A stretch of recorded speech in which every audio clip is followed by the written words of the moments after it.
ኣብ ደቡብ ኣፍሪካ ከቢድ ፍጻመታት ይካየድ ኣሎ።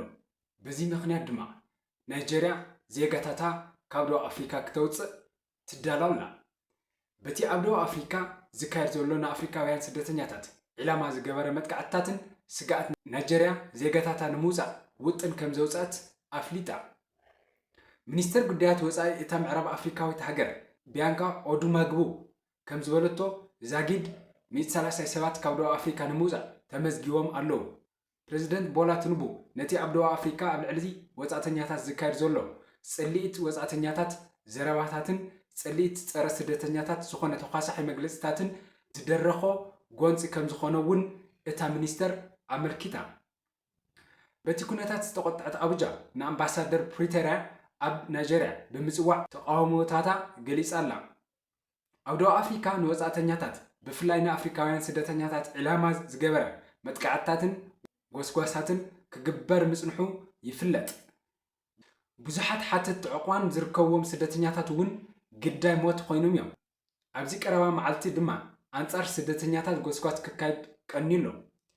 ኣብ ርእሰ ከተማ ፕሪቶርያ ዓባይ ከተማ ጆሃንስበርግን ብገለ ፖለቲካውን ማሕበራውን ውዳቤታትን ከምኡውን ፖለቲከኛታትን ዝተደፋፍኡ ጸለምቲ ደቡብ ኣፍሪካውያን ዘይሕጋዊ ስደተኛታት ካብታ ሃገር ክወፁ ዝጽውዑ ሰላማዊ ሰልፍታት ከካይዱ ቀኒዮም።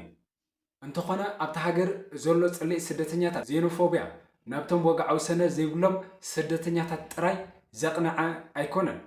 መንበሪ ፍቓድ ብዘየግድስ ዝኾነ ኣፍሪካዊ ወይ ኤሻዊ ወፃእተኛ ግዳይ መጥቃዕቲ ክኸውን ከም ዝኽእል እዩ ዝግለጽ።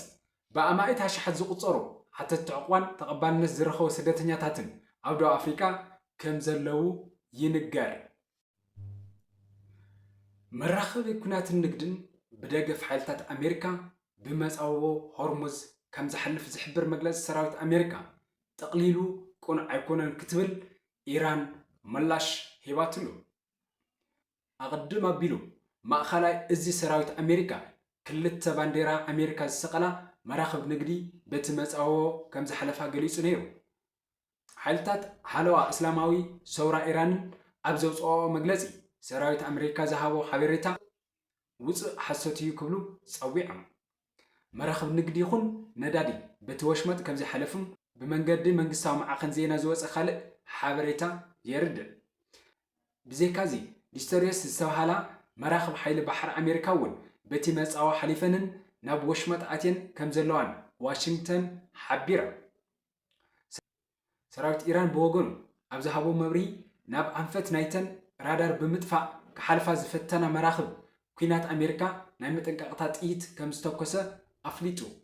ዓለም ብሰንኪ ኢራንን ኣሜሪካን ኣብ ትሕመሰሉ እዋን ኣብዚ ሕዚ ሰዓት ኣብ ሃገርና ይኹን ኣብ ካልኦት ኣፍሪካውያን ይኹን ኣውሮፓውያን ናይ ነዳዲ ናህሪ ዋጋ እናጋጠመ ከም ዘሎ ይፍለጥ። ስለዚ ድማ ኣብ መንጎ ኢራንን እስራኤልን ኣሜሪካን ዘሎ ውጥጥ ክዝሕል ንላቦ